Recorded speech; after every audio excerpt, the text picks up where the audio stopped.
हमारे सम्मानित नेताओं,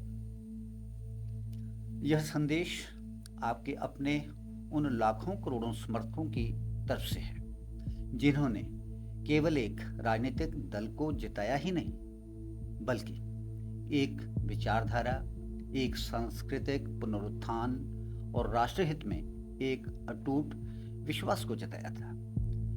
लेकिन आज आपके कुछ फैसले उन्हीं लाखों करोड़ों लोगों के उस विश्वास, उस भावना के साथ खिलवाड़ करते नजर आते हैं। हमने देखा कि कैसे एक वरिष्ठ केंद्रीय मंत्री धर्मेंद्र प्रधान जी ने मौजूदा सरकार और संगठन की कट्टर विरोधी पत्रकार मौसमी सिंह की प्रशंसा करके उन्हें एक सामान्य संवाददाता से सेलिब्रिटी बना दिया।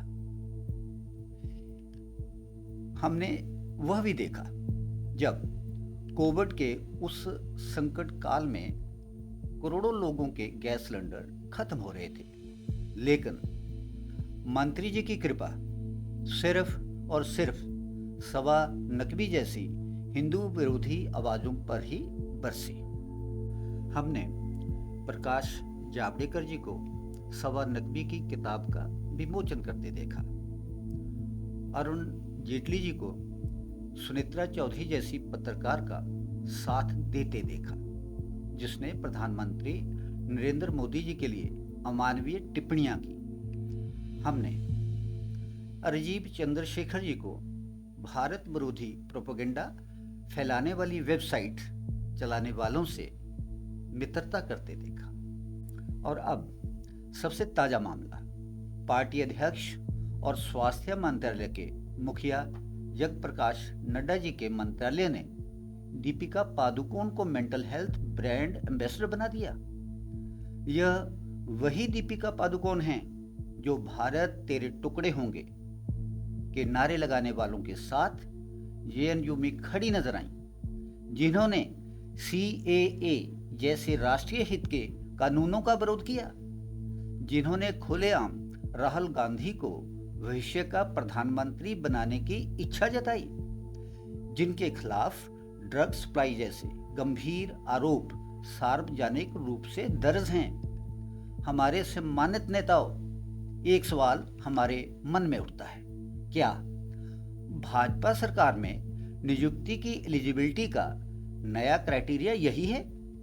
क्या आपको सत्ता में लाने वाले आम हिंदू नागरिकों के बीच ऐसा कोई व्यक्ति नहीं मिला जो इस पद के योग्य हो? क्या देशभक्ति, संस्कृति और राष्ट्र के प्रति प्रेम अब कोई योग्यता नहीं रह गई है? आप लगातार ये संदेश देते जा रहे हैं कि जो भाजपा, आरएसएस, हिंदू धर्म और भारत का विरोध करेगा, उसी को भाजपा सिर आंखों पर बैठाएगी, उसी को पद और प्रतिष्ठा दी जाएगी।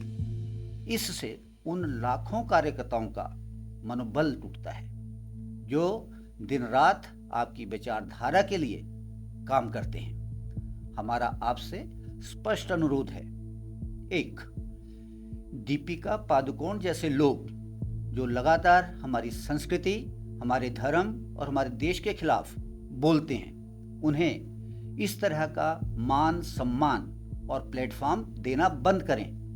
दो, यह समझें कि जनता ने आपको सिर्फ देश के विकास के लिए ही नहीं, अपितु सनातन मूल्यों और राष्ट्र की रक्षा के लिए भी चुना है।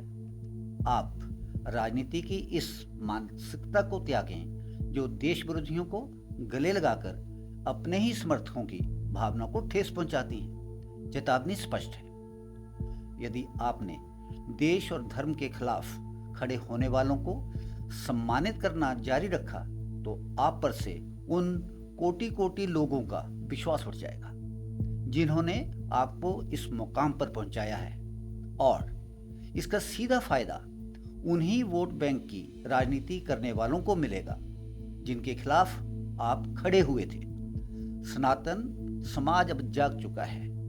सनातन का अपमान करने वालों को, चाहे वह कोई भी हो, कितना भी बड़ा पद क्यों न धारण करे, अब बर्दाश्त नहीं किया जाएगा। हमारी मांग न्याय संगत है और हमारा संकल्प दृढ़ है। अंत में हमारे पास आपके शीर्ष नेतृत्व के लिए एक सीख और एक अनुरोध है। हम देखते हैं कि राष्ट्रपति भवन से लेकर प्रधानमंत्री कार्यालय तक पद्मश्री और पद्म भूषण जैसे उच्च नागरिक सम्मान उन व्यक्तियों को दिए जाते हैं जो अपने अपने क्षेत्र में असाधारण योगदान देते हैं, भले ही उनकी पृष्ठभूमि कितनी भी साधारण क्यों ना हो। यह निर्णय योग्यता, गुणवत्ता और राष्ट्र के प्रति सेवा के सख्त मानकों पर आधारित होते हैं, ना कि किसी व्यक्तिगत स्वार्थ या पसंद नापसंद पर।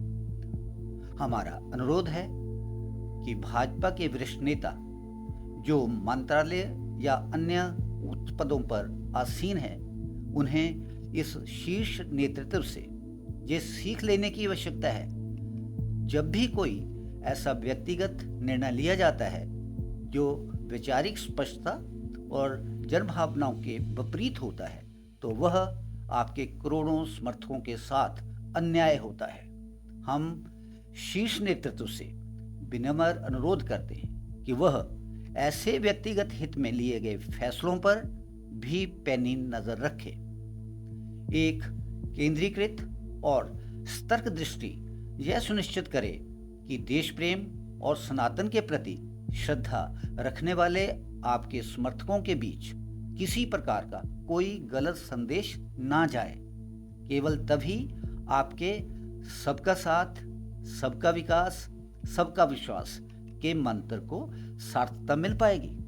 अपने उस आधार को मजबूत करें जिसने आपको यह ऊंचाइयां दी। शत्रु को पहचानें और अपने समर्थकों के विश्वास को कभी ठेस ना पहुंचाएं। जय हिंद, जय सनातन।